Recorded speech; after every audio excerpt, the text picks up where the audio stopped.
여러분 안녕하십니까? 정재근 TV의 정재근입니다. 그동안 격주했습니다. 베트남에 출장을 다녀왔는데요.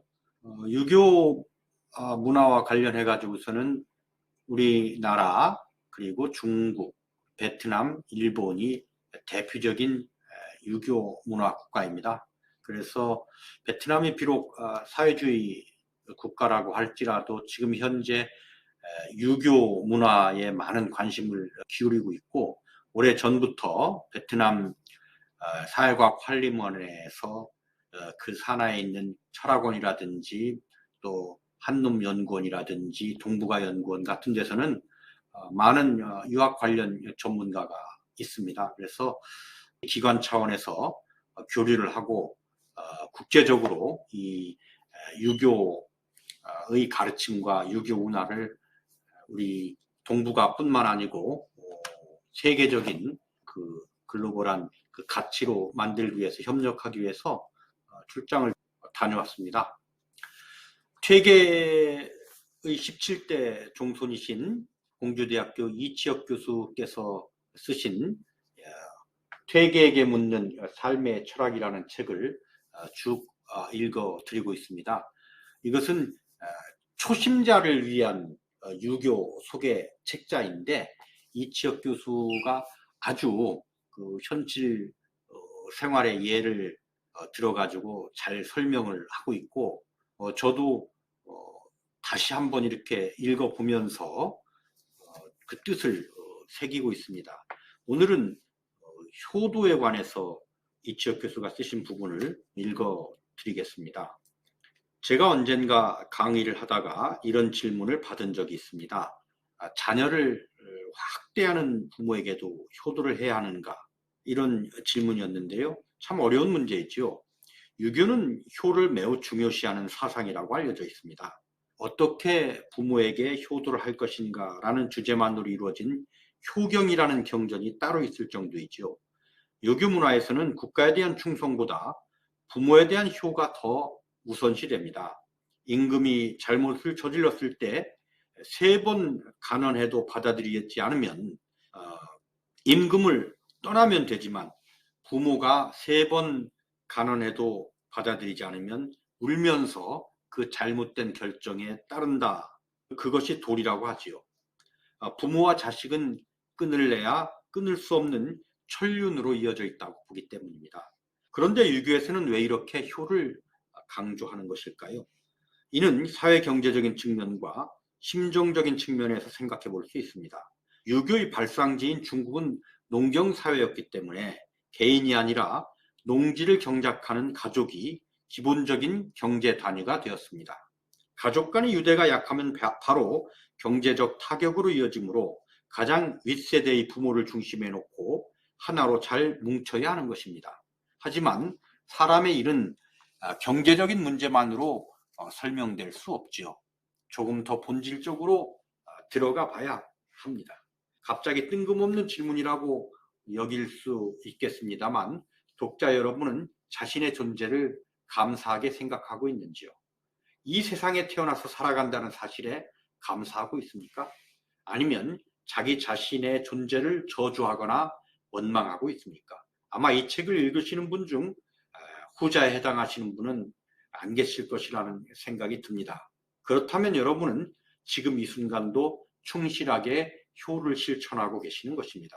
부모는 내 존재의 근원입니다. 우리는 부모님을 통해 이 세상에 올 수 있었지요. 따지고 보면 정말 당연한 말이지만 세상에 어떤 사람도 부모가 없는 사람은 없습니다. 곁에 있든 멀리 있든 돌아가셨든 부모라는 존재가 있기 때문에 내가 여기에 있을 수 있습니다. 그러니까 나라는 이 사람의 존재는 그 자체로 부모의 존재를 증명하고 있는 한편, 부모님 두 분의 연속적인 존재가 됩니다. 그래서 나라는 이 존재에 대한 감사는 곧 부모님에 대한 감사 그 자체인 거지요. 그리고 충만한 나의 삶이 바로 나에게 생명을 주신 부모님에 대한 가장 큰 효가 되는 것입니다.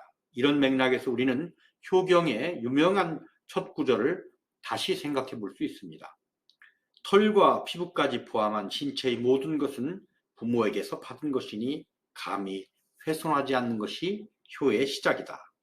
부모가 자식에 대해 가장 원하는 건 무엇일까요?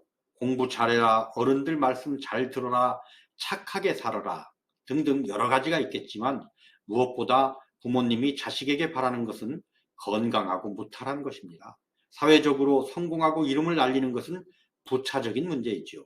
과거 사람들은 이 말을 철저히 지키며 머리카락조차 자르지 않았지만 오늘날의 관점에서 본다면 신체를 훼손하지 말라는 것은 건강하라는 말로 받아들일 수 있을 것입니다. 이것이 효도의 시작인 것이지요. 효경에서는 이어서 다음과 같이 말합니다.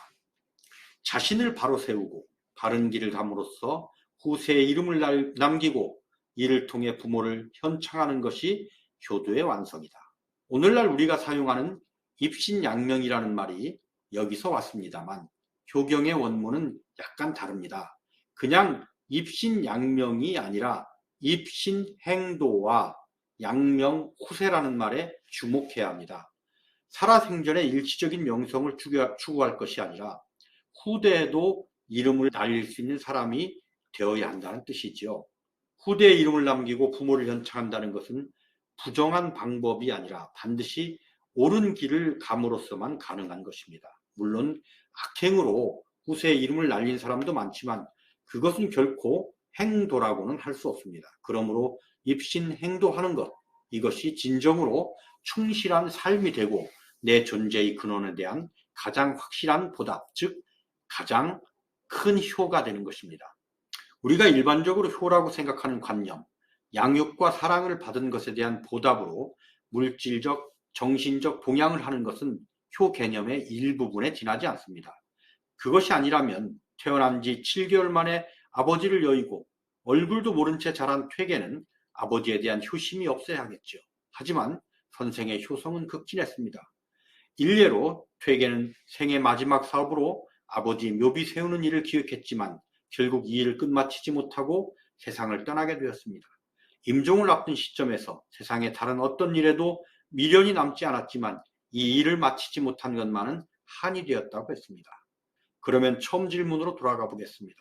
학대받는 자녀도 효도를 해야 하는가? 효의 진정한 의미를 생각해 보면 이 질문의 대답은 너무 쉽습니다. 학대받은 자녀도 효도를 해야 합니다. 단, 그 효도는 부모에게 순종하거나 계속 수동적으로 학대받는 것을 의미하는 것이 아니며 부모를 물질적으로 봉양하는 것을 의미하는 것도 아닙니다. 자기 자신의 삶을 소중히 여기고 자신이 처한 어려운 환경을 극복해 바람직한 사람이 된다면 그것이 바로 부모에 대한 최고의 효일 것입니다. 그러니 효는 예외 없는 만고불변의 진리인 것 같습니다.